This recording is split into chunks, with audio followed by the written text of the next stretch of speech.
Hi everyone, I'm going to be showing you how to do problem number 70. A 60 kilogram soccer player jumps vertically upwards and hits the 0.45 kilogram ball as it is descending vertically with a speed of 25 meters per second. If the player was moving upward with a speed of 4 meters per second just before impact, what will be the speed of the ball immediately after the collision if the ball rebounds vertically upwards and the collision is elastic? If the ball is in contact with the player's head for 20 milliseconds, what is the average acceleration of the ball? The force of gravity may be ignored during the brief collision time. Let's start this problem by drawing your before and after diagrams. I already drew them here. I want to solve this problem with all variables, so keep things a little bit neater and less confusing. So to represent the mass of the ball, I just wrote MB. I just use B for ball, so initial velocity of the ball, anything that has to be with it has to do with the ball. Anything to do with the player have to P. So mass of the player and the initial velocity of the player, final velocity of the player, and the final velocity of the ball.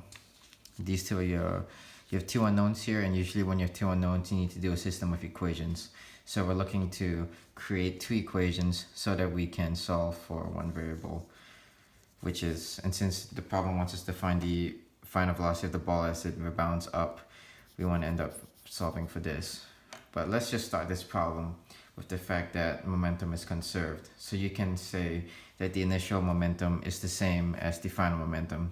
So you can write that as Pi equals Pf. So you know that momentum's mv, so let's write mv for each of the objects. So m, mass of the ball, times the initial velocity of the ball is the initial momentum of the ball, plus the initial momentum of the player, which will be mp VIP equals, and now you're onto the final side, so mb VFB, mass of the ball and the final velocity of the ball plus the mass of the player times the final velocity of the player. Now we can't really move this forward because we have VFB as an unknown and VFP as our other unknown. So we need our second equation.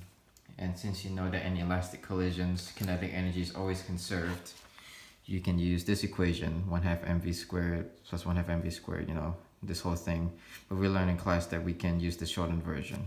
So we're going to use the shortened version. And in the shortened version, it says V1i minus V2i. V1 and 2, that's just our ball and player.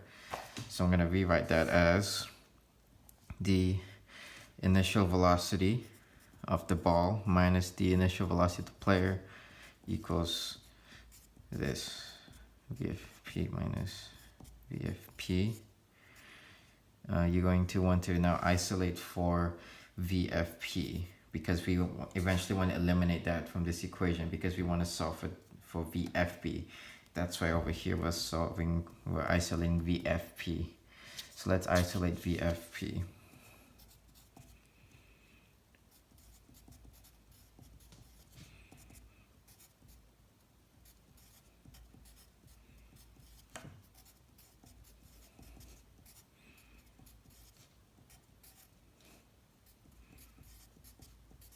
Okay, so you will get this once you isolate for VFP.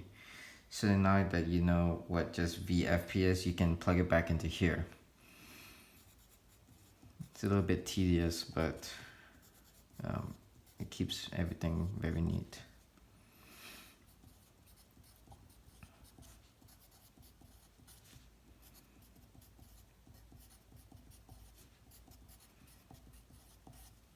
Now once you plugged it in, you are going to distribute the MP to all terms inside the parentheses.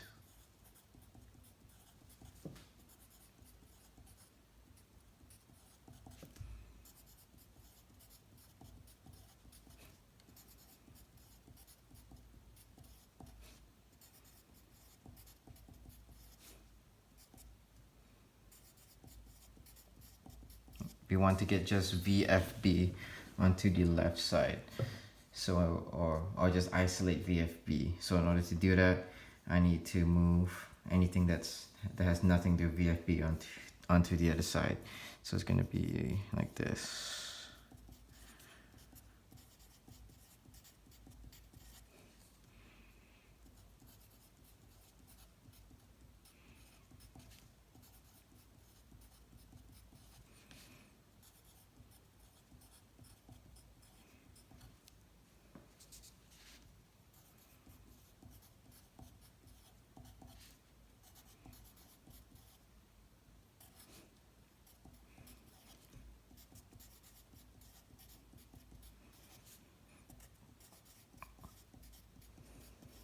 Once you got all your VFB terms onto the left side, you can factor out the VFB.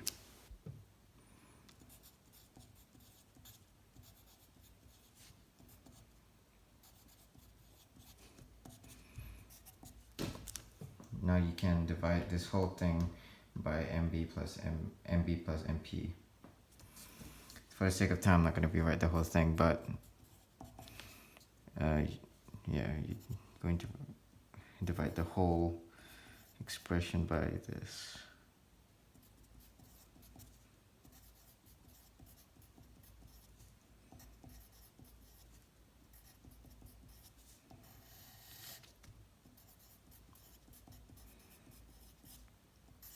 Now that you have this, you can go back to your key and slowly plug everything in.